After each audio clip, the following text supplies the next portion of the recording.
Hello again, precious friends. Thank you for joining me, Aunt Patty, Aunt Patty's Kitchen on the Carnivore Hippie. When we first started this series of totally unboring things to do with ground beef, I wanted to look for things that were unusual, things that maybe people hadn't experienced before, or maybe things that they didn't know they could do easily in their own kitchen. And so our first recipe, we went to Thailand. And then on our second recipe, we went to the Philippines. And in our third recipe, we went to Cuba.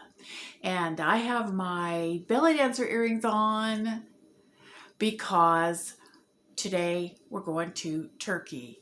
Now, not that you want to see me belly dance, I guarantee you, you don't.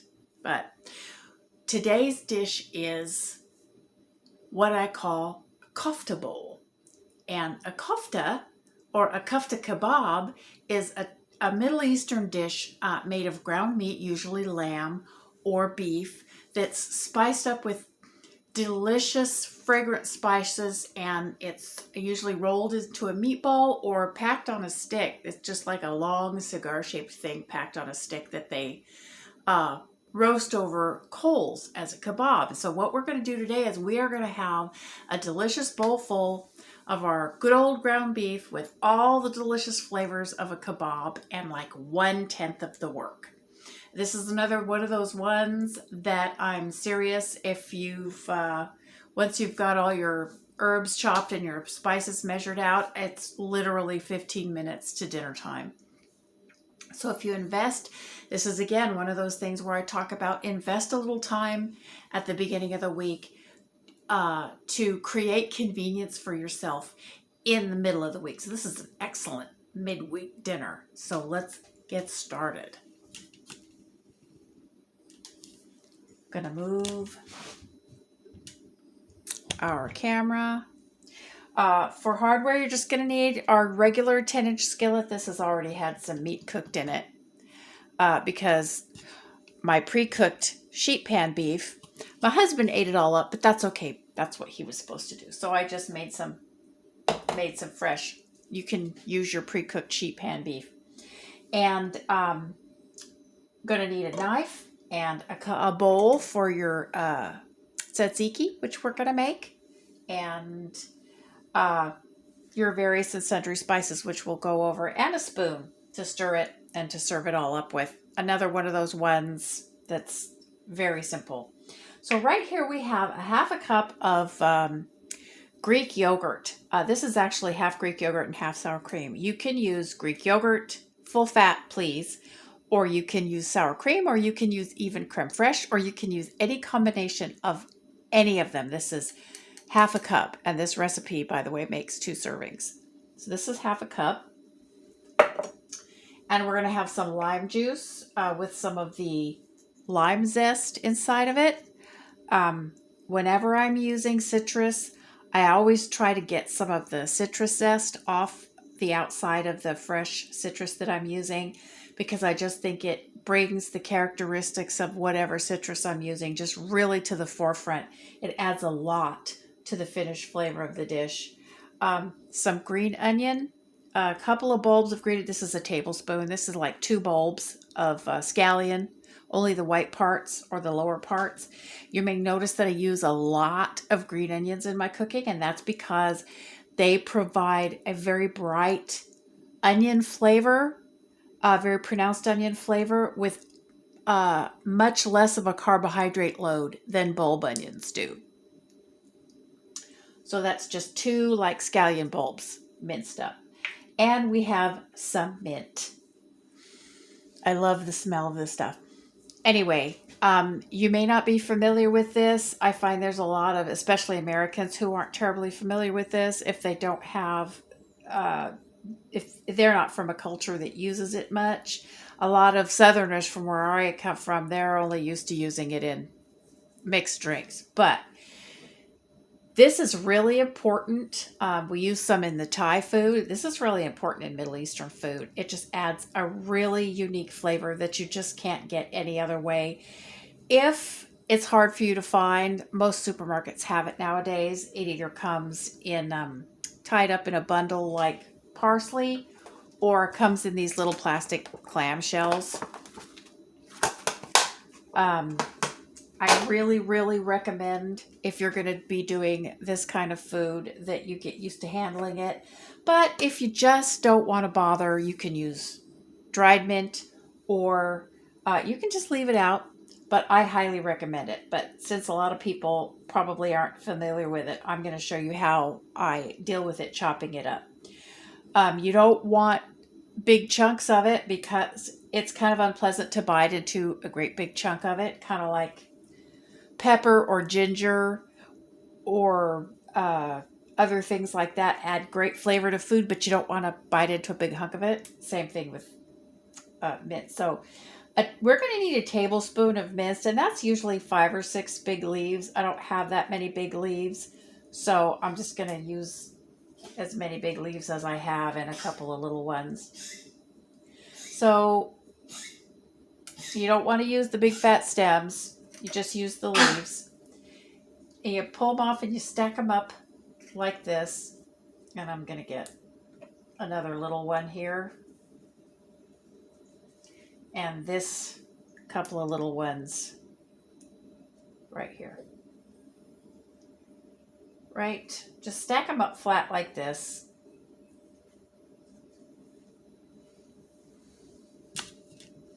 Let me see if I can get this closer.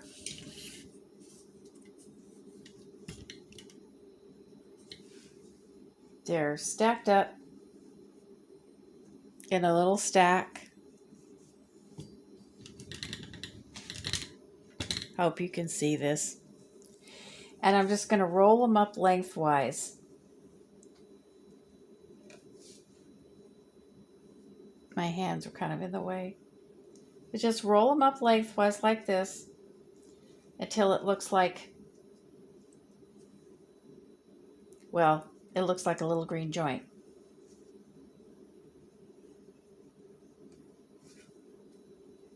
See? Now what we're going to do is we're going to take our knife, and you can't see it because I'm the wrong way around. Let me move over, put the camera on the other side of me so maybe you can see. There. So then we're going to just mince it just as skinny a pieces off as you possibly can. You'll notice, talk a little bit about knife technique here. With my big chef's knife, it seems like overkill, but this is actually the perfect tool for the job. You notice because of the way the blade is curved, I can rock the knife back and forth and always keep the tip of at least the tip of the blade on the board. This makes it much safer. It enables you to hold your fingers back from the knife blade, and once you get used to this motion, you can go really fast. I highly recommend that you practice using a French chef's knife or a santoku, because it also has a curved blade, which I also use a santoku. You've seen my little yellow one. Right, now we have all these little long skinny pieces of mint, and you can use it just like this. Some people do because they like the look of it, but we're going to mince it up even more. And what I'm going to do now is I'm going to take a nice pinch of salt, which we need a pinch of salt for this anyway, and we're going to sprinkle the salt onto, maybe a tiny bit more, that's like not even 1/8 of a teaspoon, onto the mint that we've already chopped, and we're just going to gather it up into a little bundle, and then we're going to run the knife through it again, just like that. And the salt is going to help start breaking down the cell walls of the mint a little bit more. It's going to begin to sort of cure the mint, and as it pulls moisture out of the broken cells, that moisture is going to migrate faster into the tzatziki. So this really cuts down the amount of time you have to let your tzatziki mint sit in your tzatziki to get the full flavor. So that was not even 1/8 of a teaspoon of salt. There's our tablespoon of minced mint. Okay? In it goes, along with our lime juice and zest. I'm going to add another, like 1/2 pinch of salt. That's going to make it maybe a little bit more. That's going to make it maybe 1/8 of a teaspoon, a little bit more of salt altogether. Our onion. And there is our tzatziki. This is going to be an accompaniment. This is going to go in the fridge to, look, isn't it pretty? It's pretty as well. And it's just so delicious. When you get a mouthful of the warm beef with all those warm, rich spices, and then you have this minty, tangy, herbaceous, cool yogurt to go along with it. The combination in your mouth is just kapow. That's all I have to say. So give me a second. I'm going to put this in the refrigerator.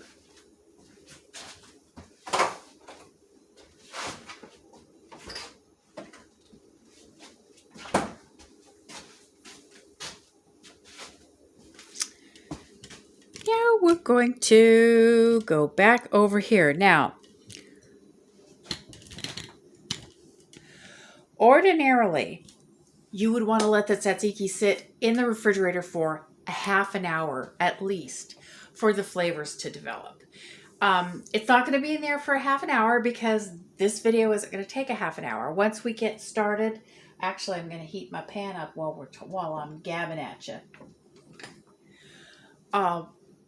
Once we get started with the putting the stuff in the pan, it's going to go super fast. It's going to be 7 or 8 minutes, honestly. So the tzatziki won't be fully developed. My tzatziki today won't be fully developed in flavor, but you're going to do it ahead of time. So your tzatziki has at least 1/2 hour in the fridge, aren't you? Of course you are, because you want this to taste as fantastic as I do. Now, you can make the tzatziki the day ahead of time. Or you can make it anywhere between 1/2 hour ahead of time to a whole day ahead of time. Okay? So,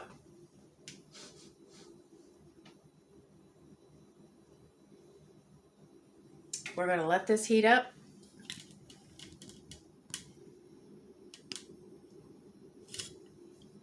I'm going to raise the camera here so it's a little easier to see.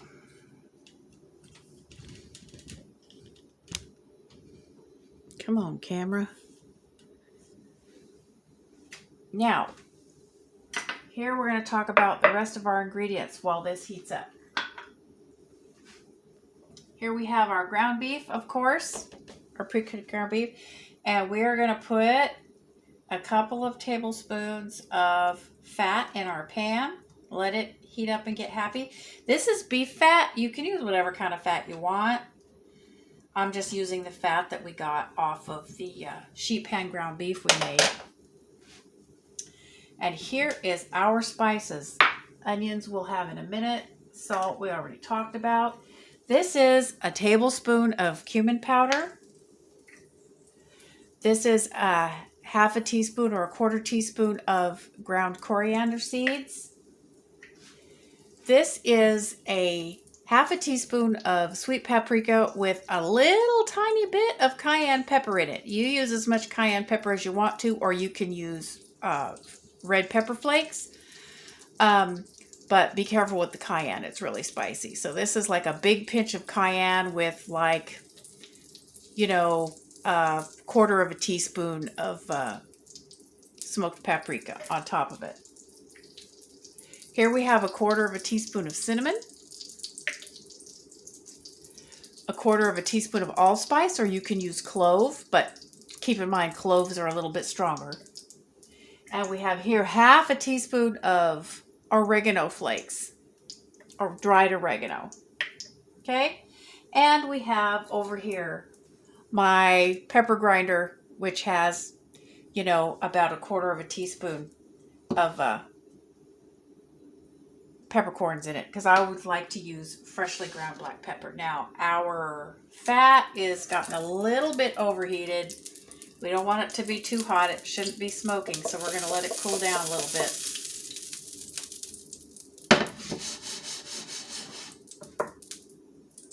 And we're going to turn the heat to medium.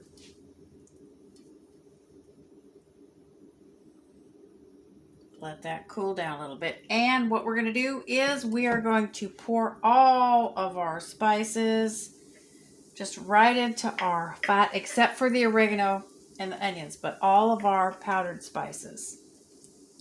Right in there over medium heat. And we're going to stir them around. Make sure they all get dissolved in the fat. And this is called blooming. Please don't skip this step. This is important to developing the flavor of the spice. Now, as soon as everything has gotten bubbly, you can see. Let me move this. There you go. That's better. You can see that it's all bubbly. We're going to take it off of the heat. Please pay attention to this step. Once all the spices are bubbly,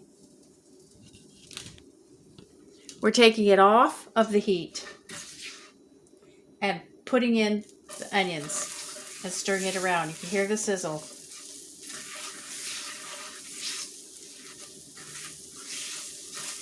Oh, I did forget one of my ingredients. Like I said, the world will come to an end if I actually remember everything that I'm supposed to have at a given time. So, this is, and then we're going to put in our oregano, and I always like to, like with my thyme, I always like to crush the oregano lightly between my palms just to get it started. Stir this around now. What we're going to do now, this is vodka. You don't have to use liquor if you don't want to. You can use water. You can use broth. But I like to use vodka because it has very little flavor on its own, and it allows flavors that are not very soluble in either water or oil to be released from the spices. So it really does make the flavor better. And this is going to be 3 tablespoons of vodka or thereabouts. Like I said, you can use broth or water if that's what you want to do. Now, I removed the pan from the heat. I stirred in the onions. This is because we want the onions to cool off the mixture that is in the pan before we put any water or alcohol in it.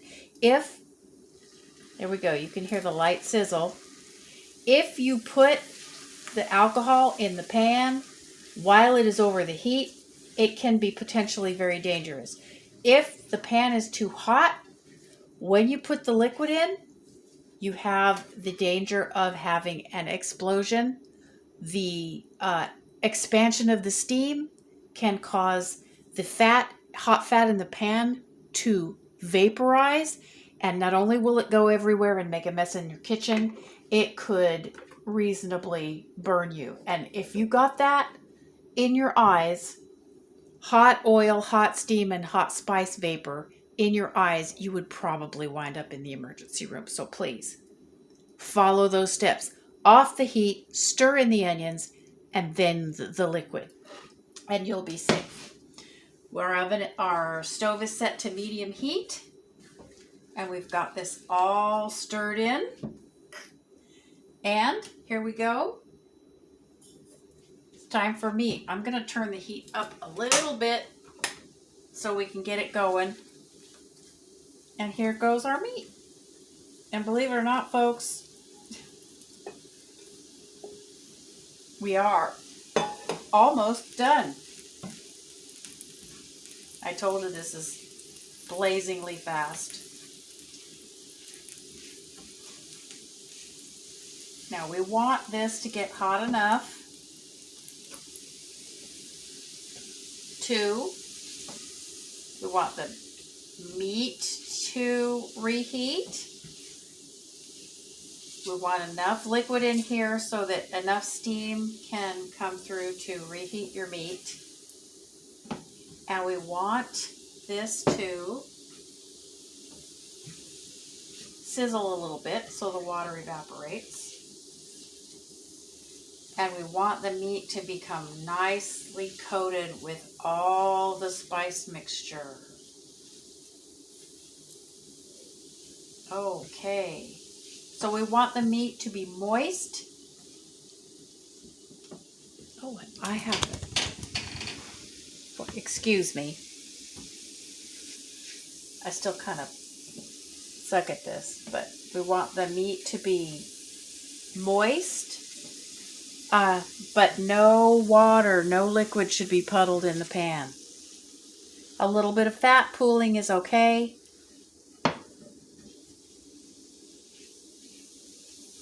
And now we're going to add our salt. And we're going to add our parsley. This is actually half chopped parsley and half cilantro. Couple of tablespoons. You use what you like. I have half and half because that's just what I happen to have on hand. You can use one or the other. If you don't like cilantro or coriander leaves, as it's variously called, I understand some people don't like them. Then you use just parsley. And you know what? We're done. We are done. That's it.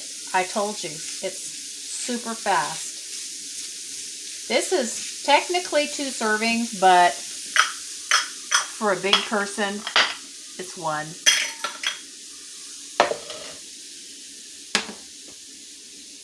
And now we're going to serve. I'm going to go get my tzatziki.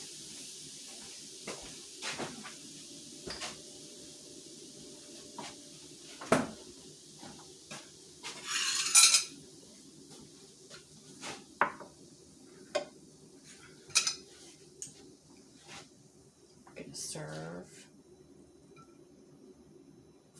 Traditionally, this is served with sliced cucumbers and chopped tomatoes.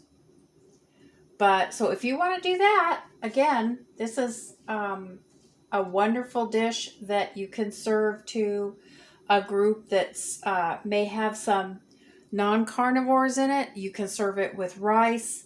You can serve it with pita bread if you have people in your household that insist on eating carbohydrates. You can serve it with cauliflower rice. You can serve it traditionally, as I said, with tomato and cucumber salad, which is great for keto people or ketovore people. And here we are gonna spoon our tzatziki. Traditionally, it's served, the tzatziki is served on the side with the kofte meatballs. So I don't stir it in, but you can definitely stir it in. You do you, boo-boo. There's our kofte. And one last thing. This is very common.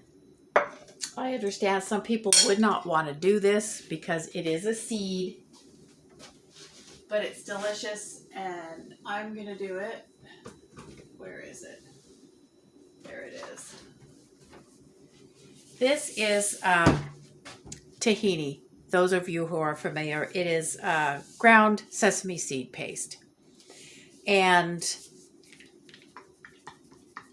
if you want to, you can do this. I love it. And it's such a tiny amount. I don't find that it bothers me, but of course you do you. But just a drizzle. There we go. And here we have beef kofte bowl. I know I've had trouble this time getting things in the frame like I should, but anyway, sorry about that. Anyway, here we go. Let's taste it. It smells so good. The smell is just heavenly. Middle Eastern food has a reputation for being complicated for good reason. But the flavors and the spices it uses are just so aromatic and luxurious that I just don't see that there's any reason, as long as you tolerate them physically, that you should have to give them up. There's no reason why it can't be easy. So here we go. I'm trying to get this. There we go. Some tahini, some beef, some tzatziki, all in one great big beautiful yummy bite. Oh my goodness. I can taste all the spices. It's just a little bit hot. I can feel the warmth from the chili spreading around my mouth. But the tanginess and the herbaceousness of the tzatziki with the warm spiciness of the meat and the toasty nuttiness of the tahini. Like I said, it's totally up to you if you want to do that. But it's outstanding. It's delicious. You will do this again if you get up the guts, or if you try this, you'll do it again. I promise you. Easy, fast, delicious, completely unboring thing to do with ground meat.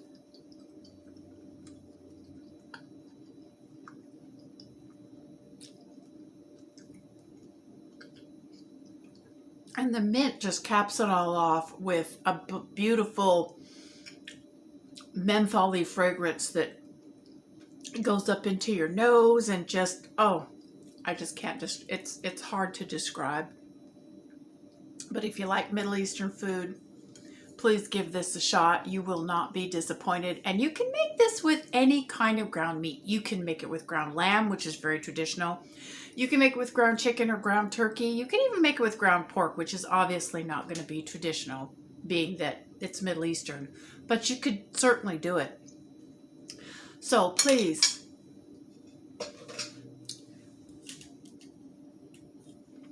try this. I know you'll love it. And I will be back with you soon with episode number 5 in totally unboring things to do with ground beef. I love you all. I bid you peace, love, and meat. Bye-bye.